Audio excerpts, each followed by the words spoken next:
box when Redford had completed part of it, saying, he is just another Californian blonde. Throw a beach board and you would hit 20 of them on any given day at Malibu. How wrong they were. Oh, we have a lot of fun together. We bounce off of each other very well. Did that happen straight away? Did you know each other already? No, never met him. Went back and ran some of his films, and then George Roy Hill and I went out and we had lunch with him. But I would have preferred to have played Sundance. Why? Paul Newman deconstructed the mirage of Hollywood celebrity to expose the profound insecurity of an ordinary man. The cerulean gaze and sculpted physique functioned as a systemic facade, masking a roiled psyche that viewed its own success as a cosmic anomaly fueled by luck rather than merit. If the public perceived a titan of non-toxic masculinity, the reality lay in a lifetime of aggressive self-interrogation and repairless guilt. Why did the world's most idolized actor spend 83 years attempting to apologize for his own face? The genesis of the Newman anomaly resides in the sanitized, affluent silence of Shaker Heights, Ohio, where the architecture of the family home reflected a fundamental emotional disconnect. As detailed by Lawrence J. Quirk and William Schell in their seminal work, The Sundance Kid, the Newman household during the Great Depression was a masterclass in the hegemony of societal expectation over personal connection. The physical environment was a paradox, a mix of material comfort and atmospheric coldness, featuring a formal living room that remained aesthetically perfect while functioning as a stage for silent, formal meals.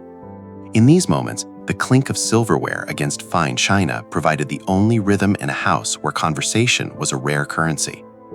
Paul observed his father, Arthur Newman, through a veil of dismissiveness, a man who possessed a formidable work ethic, but an equally formidable wall of emotional distance.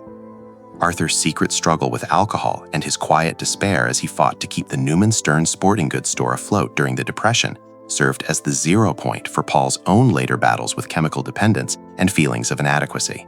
Teresa Tress Newman, Paul's mother, provided a contradictory pressure, offering an affection that was lovingly overbearing yet impulsively suffocating. Her love was a complex emotional landscape, often perceived by Paul as a mechanism to fulfill her own emotional needs rather than a reflection of her children's worth.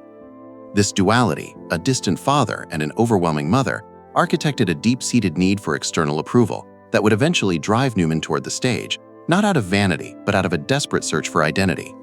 In the stockroom of the family business, Newman learned the visceral value of honesty, often advising customers against purchases they did not need, a practice of authenticity that stood in stark opposition to the superficial wealth of his peers. The systemic exclusion he felt as a half-Jewish youth in a Gentile society catalyzed a lifelong pattern of using humor to cope with vulnerability. This sense of otherness was fundamental to his development, creating a man who felt like an interloper even in his own home. He navigated adolescence with a recurring nightmare of indistinct rustling sounds and ominous roiling clouds, a sensory manifestation of an impending danger that he could never quite name. This persistent anxiety would follow him into the Navy, where he served as a radio man after failing his pilot's physical due to colorblindness, a technical defect that Newman viewed as another piece of evidence for his own fundamental inadequacy. This atmospheric dread, forged in the quiet rooms of Shaker Heights, would eventually find its outlet in the high-stakes failure of his early career. The pivot point of Newman's career was not a triumphant debut, but an atrocious failure that nearly extinguished his professional confidence before it could ignite. In December 1954, Newman starred in the biblical drama The Silver Chalice, a film so gauche and embarrassing to his sensibilities that he eventually took out a full-page trade ad in Hollywood publications to apologize for his performance. He viewed the film as a legendary disaster, a performance where his training at Yale and the actor's studio had not yet coalesced into anything resembling truth. To Newman, the film was a systemic failure of his instrument, a term he would later use to describe the actor's body and psyche as a refined tool for expression. This failure served as a critical pivot, forcing him to reject the pretty boy hegemony of the era and seek a deeper, more investigative approach to the craft. At this precise moment, the actor's studio in New York became the sanctuary where Newman could deconstruct his own image. Under the direction of Lee Strasberg, he joined the second wave of method actors, a cohort that included Marilyn Monroe and Marlon Brando. The method provided an architecture for his roiled psyche, a way to use the affective memory of his traumatic childhood to justify the behavior of the characters he played. He was no longer interested in the art of representation, but became obsessed with the art of experiencing, a psychological migration that required him to plumb the depths of his own internal corruption. The death of James Dean, a rival with whom Newman was frequently confused, acted as a tragic catalyst, as Newman inherited roles like the boxer in Somebody Up There Likes Me that had been designed for Dean's volatile energy. The transformation was visceral. Newman began to play men who were wrong rather than wronged, internally warped characters like the conniving Ben Quick or the amoral Hud Bannon. As explained by Lee Strasberg in his book A Dream of Passion, the method is a way of training the imagination to respond to imaginary stimuli, a gymnasium for the psyche, where Newman could safely explore his latent anger and deep-seated insecurities. He developed a double consciousness during performance, a state where he was simultaneously in the grip of intense emotion and technically alert to every detail of his movement. This technical mastery allowed him to maintain a cool lime sherbet presence, even as he portrayed characters possessed by a dark, destructive energy. The mirage of his face was now being put to work in the service of an investigative truth that few of his contemporaries dared to explore. Newman's rise to stardom in the 1960s coincided with a fundamental shift in the American architecture of masculinity, as the hard, certain authority of figures like John Wayne began to feel archaic in a post-Freudian nuclear world. Newman emerged as an avatar of cool, a masculinity defined by irony, self-doubt, and a roiled internal psyche. Where Wayne's masculinity was built on command and the vanquishing of external threats, Newman's characters faced dangers that were predominantly internal. This new man was small, soft, malleable, sliding edgewise into scenes rather than lumbering into action. This shift was an anomaly in Hollywood, a transition from the heroic mission to a cynical survivalism that resonated with an increasingly anxious public. This post-Freudian cool was anchored by the expert theory of the corrupted character. Critic Pauline Kael observed that Newman possessed a traditional heroic frankness and sweetness that allowed him to maintain audience affection even when playing unredeemable rats. His characters weren't searching for anything except self-satisfaction, but they invariably arrived at the realization of the awful price of their own self-interest. In films like The Hustler and HUD, Newman explored the systemic corruption of the American dream, portraying men who were antisocial and narcissistic. Yet because Newman himself was a ruthless self-critic who constantly disparaged his own talent off-screen, the audience felt a protective need to redeem him. The paradox of this masculinity was its Volkswagen Porsche nature, the truest metaphor for Newman's appeal. Like his personal car, a humble Volkswagen Beetle hitted with a supercharged Porsche engine, Newman was half Superman and half unaffected everyman. He rejected the impermanence of Hollywood, opting for a long-term marriage and a domestic life in Connecticut that prioritized decency over cool. This groundedness was a systemic refusal to participate in the serial romances of his peers, such as Warren Beatty or Steve McQueen. By maintaining a normal emotional range, Newman taught America how to be both iconoclastic and socially engaged, proving that hotness and decency were not mutually exclusive. However, this sanctuary of domesticity was constructed on the edge of a precipice, as Newman remained perpetually afraid of what lay at the bottom of his own image.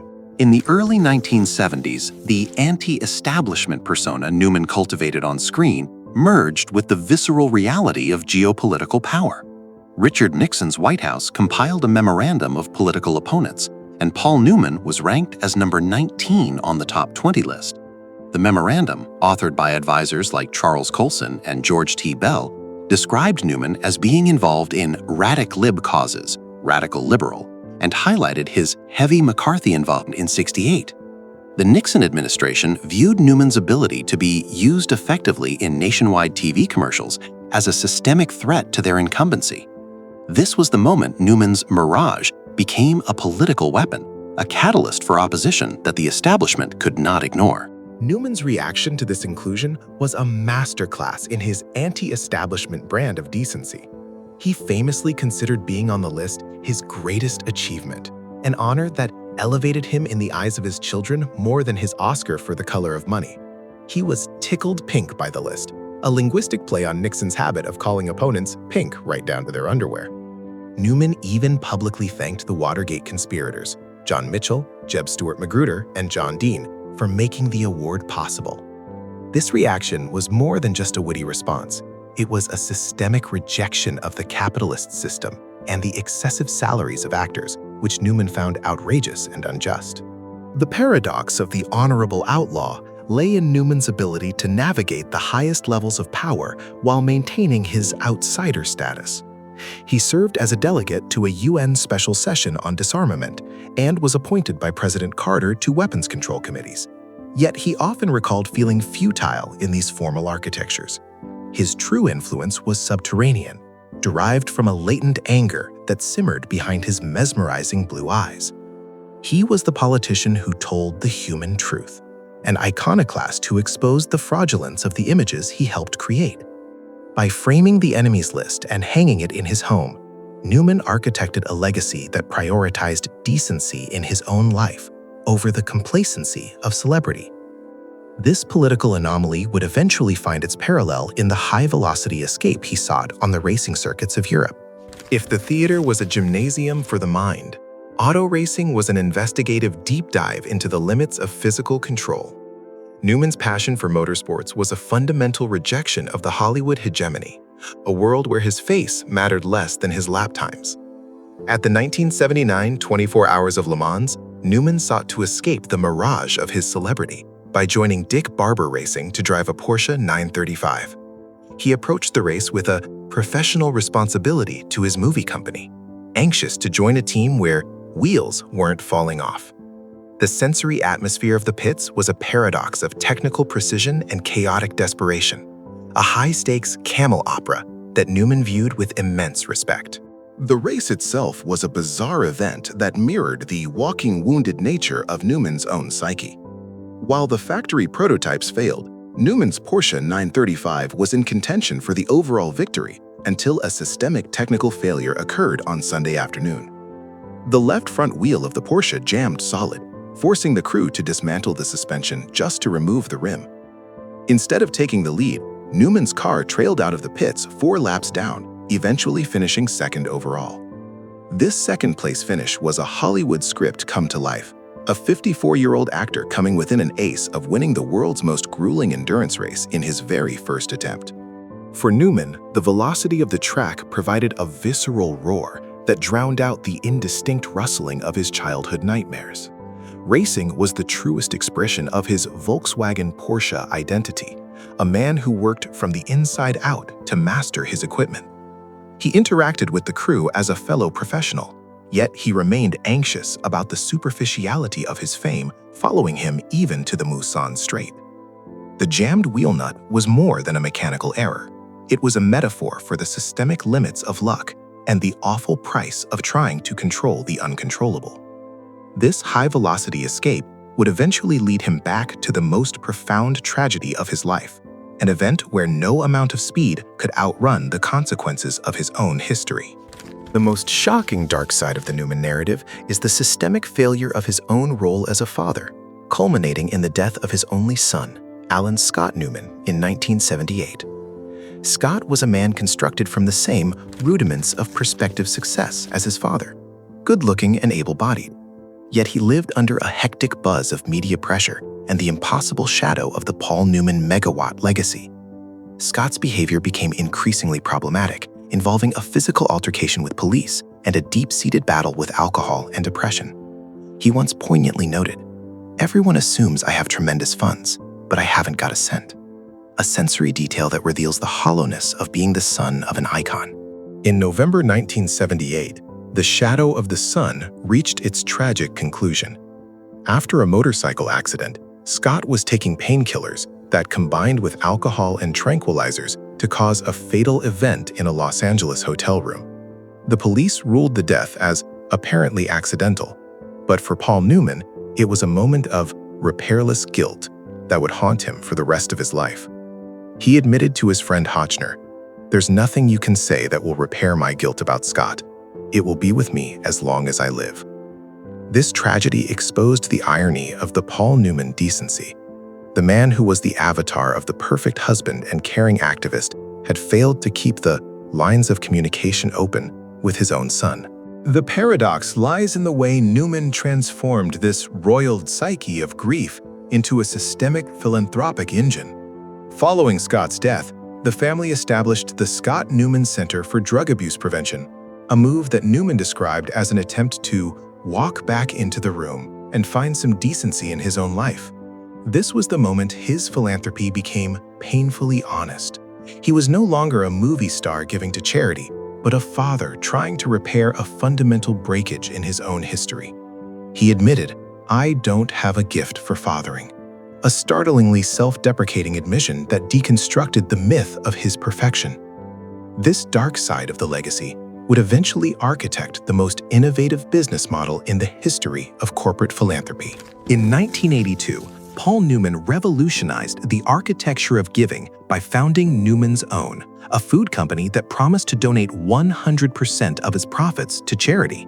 This was not a traditional nonprofit, but a feeder organization, a for-profit company that upstreams its after-tax dividends to a private foundation.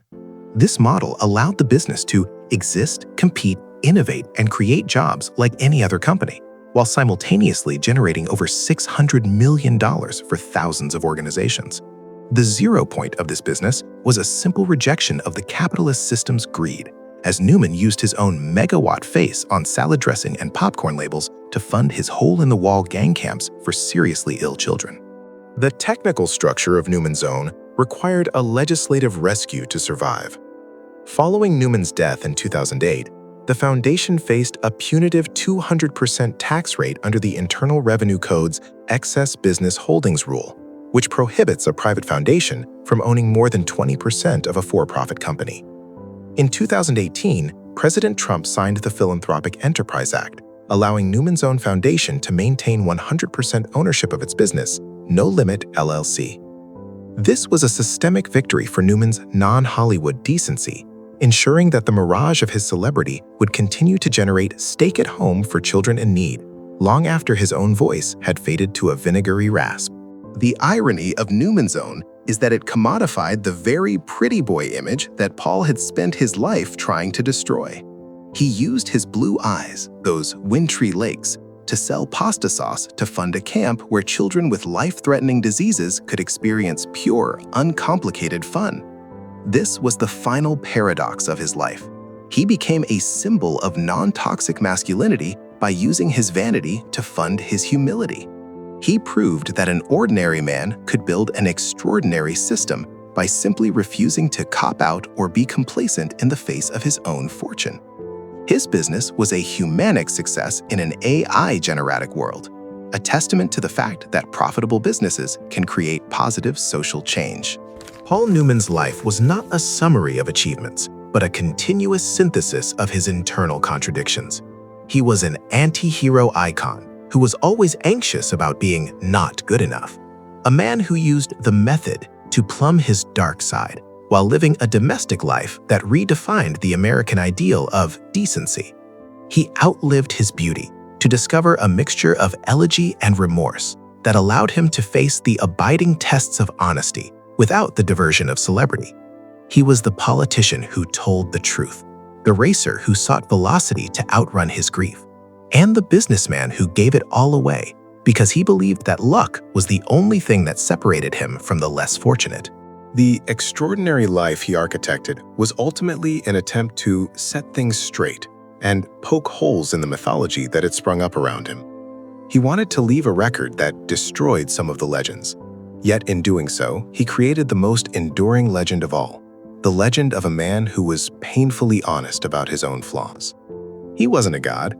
He was a guy who tried to find some decency in his own life and tried to extend himself as a human being.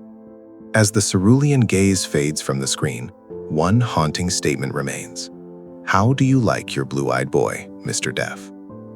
If the mirage of Paul Newman was all we ever saw, perhaps the ordinary man beneath it was the only one who truly knew the price of being a star. What remains of a man when the image is finally burned away by the light of the truth?